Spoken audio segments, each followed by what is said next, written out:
샬롬, 사랑하는 성도 여러분 반갑습니다. 6월 12일 해피밀을 시작하겠습니다.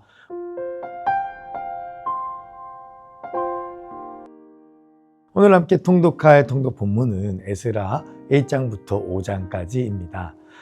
우리가 오늘 함께 읽은 이 통독 범위에서는 이스라엘 백성들이 예루살렘으로 돌아온 이야기가 등장하고 있습니다. 그들이 도착하여 하나님 앞에 예배를 드리고 또 성전을 건축하는 이야기가 담겨져 있죠.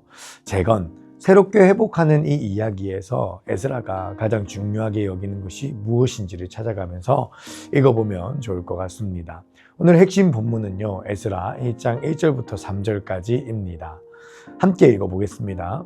바사왕 고레스 원년에 여호와께서 예레미야의 입을 통하여 하신 말씀을 이루게 하시려고 바사왕 고레스의 마음을 감동시키심에 그가 온 나라에 공포도 하고 조소도 내려 이르되 바사왕 고레스는 말하노니 하늘의 하나님 여호와께서 세상 모든 나라를 내게 주셨고 나에게 명령하사 유다 예루살렘에서 성전을 건축하라 하셨나니 이스라엘의 하나님은 참 신이시라.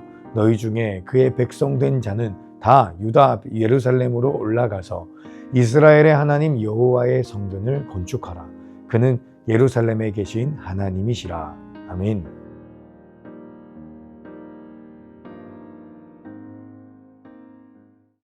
성실하신 하나님의 부지런하고 변개치 않으시는 은혜로 인해서 이스라엘 백성은 자신들의 고국인 예루살렘으로 돌아오게 됩니다.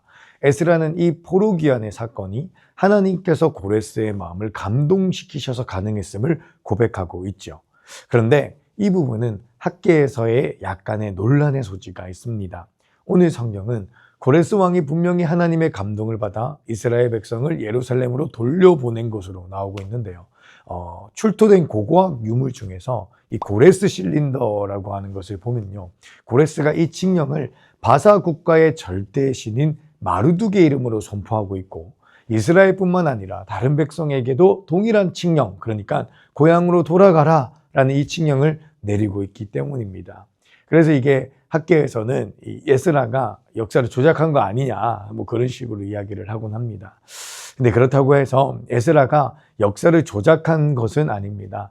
에스라는 하나님의 백성으로서 하나님의 언약을 신뢰하며 하나님의 섭리하심이라는 진리 속에서 고레스의 칙령을 해석하고 있는 것입니다. 비록 고레스가 마르둑의 이름으로 칙령을 선포하였다고 해도 에스라의 믿음과 관점 속에서 그것은 하나님께서 허락하신 것이며 약속을 지키신 일이었던 것이죠. 그리스도인은 이러한 믿음의 관점으로 세상을 해석해야 됩니다. 어느 날 우리에게 주어지는 수많은 일들은 우연히 주어진 것이 아니다라고 고백해야 된다는 것이죠. 하나님의 주권과 섭리 속에서 이루어진 일로 고백해야 됩니다. 우리가 이 지역에 사는 것, 이러한 직장을 얻게 되어진 것, 그리고 가정을 이루게 하신 것, 또 우리 교회를 만나게 하신 것, 이 모든 것은 결코 우연이 아닌 하나님의 주권으로 인한 섭리로 주어진 것이다 라고 고백해야 된다는 것이죠. 어떤 이는 이러한 해석을 보면서 정신승리라고 폄하할지도 모르겠습니다. 그러나 우리의 삶에 일어난 모든 것이 하나님의 일하심이라고 하는 증거는 너무나도 많습니다. 에스라도 그러한 증거를 기반 삼아 하나님께서 포로귀환을 허락하셨다라고 고백을 하고 있는데요. 그 증거는 1절 말씀에 있는 것처럼 예레미야의 입을 통하여 하신 말씀을 이루게 하시려고입니다. 하나님께서는 일찍이 예레미야를 통해서 이스라엘 백성이 70년 동안 포로 생활을 하고 돌아올 것을 예언하셨습니다. 그리고 고레스의 칙령이 때맞춰 포로 생활 70년 만에 선포된 것이었죠. 에스라는 이 예언의 말씀을 근거로 이것이 하나님의 일하심이라고 하는 증거를 얻었던 것입니다. 그래서 그는 해석하고 고백적으로 선포할 수 있었던 것이죠. 예수 그리스도를 한번 생각해 볼까요? 그분은 언약의 성취로서 이 땅에 오셨습니다.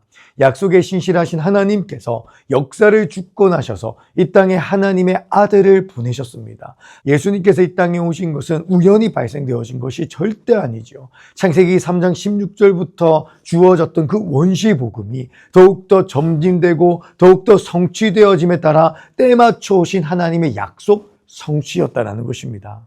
예수님께서 고초당하신 이야기, 십자가를 지시는 이야기, 이 모든 이야기는 전부 다 우연 발생되어진 것이 아니죠. 그 모든 이야기 하나하나 속에는 하나님께서 말씀하신 말씀의 성취들이 다 담겨져 있습니다. 그래서 예수님께서도 말씀에 이른 바, 선지자를 통해서 이른 바, 이걸 이루게 하시려고 나에게 이러한 일이 있었다라는 것을 계속해서 복음서에서도 이야기하십니다. 이렇게까지 우리를 사랑하신 하나님께서 지금도 우리의 삶 작은 것 하나하나 섭리하고 계심, 또 그 예언을 통해 성취하고 계심이 분명합니다. 그러니 우리도 다윗처럼 이렇게 노래할 수 있으면 좋겠습니다. 시편 16편 6절 말씀을 읽어볼까요? 내게 줄로 재어준 구역은 아름다운 곳에 있으며 나의 기업이 실로 아름답도다. 아멘. 다윗은 하나님께서 자신의 인생에 줄로 재어진 구역이 있다라고 말하고 있습니다. 그리고 그곳이 아름답다라고 노래를 하고 있죠. 그런데 타인의 관점에서 다윗의 인생은 그렇게까지 아름답지 않았습니다. 그는 막내로 태어나서 목동으로 자랐죠. 당시 목동은 너무나도 미천한 신분 아니었습니까? 물론 그는 하나님의 섭리에 따라 왕이 됩니다. 그러나 그의 왕으로서의 인생을 보면 제법 기구해 보이지 않습니까? 그의 손에 피가 떠나는 날이 없었죠. 그가 늙어 죽을 때까지 전쟁터에 나갔어야 됐습니다. 자신의 아들이 자신에게 반역을 저질렀습니다. 자신의 충성스러운 부하는 늘 자신을 가스라이팅했죠. 이러한 그의 인생은 어떻게 보면 참 기구하고 어려운 나날이지 않았나 싶습니다. 하지만 다윗은 노래하고 있는 것입니다. 내게 줄로 재어준 구역은 아름다운 곳에 있으며 나의 기업이 실로 아름답도다 라고 말이죠. 아름다웠다라고 고백합니다. 그가 이렇게 고백할 수 있는 이유가 무엇입니까?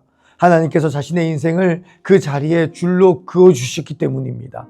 하나님의 주권, 섭리, 통치로 인해서 자신의 삶에 주어진 것, 그것이기 때문에 아름답다라고 고백하는 것입니다. 사랑하는 성도님들께서는 성도님들의 삶을 보며 아름답다 고백하십니까? 지금 주어진 이 삶이 그저 우연으로만 주어진 것이 아니고 나의 선택으로만 주어진 것이 아니며 타인의 의지로 주어진 것이 아니라 실수 없으신 하나님께서, 후회 없으신 하나님께서, 선하신 하나님께서, 미쁘신 하나님께서 날 구원하시기 위해 이 땅에 자신의 아들을 보내신 약속의 하나님께서 나에게 주어진 구역이라는 것을 믿으며 아름답다 고백하십니까? 하나님에 대한 믿음이 회복되어져서 우리의 삶이 아름답다 고백할 수 있는 오늘 하루가 되기를 간절히 소망합니다.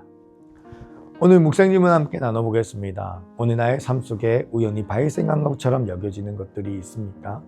하나님의 섭리라는 것이 믿기지 않는 삶의 이야기가 있습니까?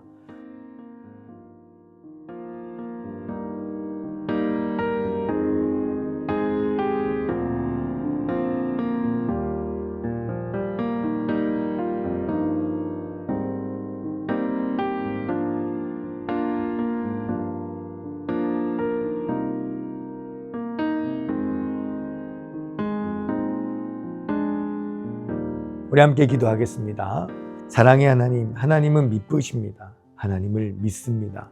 그 믿음 가운데에서 나의 삶 가운데 주님께서 줄로 재어준 이 구역, 하나님께서 나의 삶 가운데 허락하신 이 기업은 다 아름답다 고백할 수 있기를 소망합니다. 세상이 이상하게 이야기해도 우리는 그 가운데에서 하나님의 섭리하심이라, 하나님의 주권하심이라, 선하신 하나님의 역사하심이라 고백할 수 있도록 주님 우리들의 믿음을 붙들어 주시옵소서. 에스라처럼 날마다 하나님의 미쁘심, 언약의 성실하신 하나님을 노래하고 하나님을 찬양하며 나아갈 수 있기를 소망합니다. 우리 안에 그러한 믿음의 해석이 회복될 수 있도록 도와주시옵소서. 감사합니다. 예수님 이름으로 기도합니다. 아멘.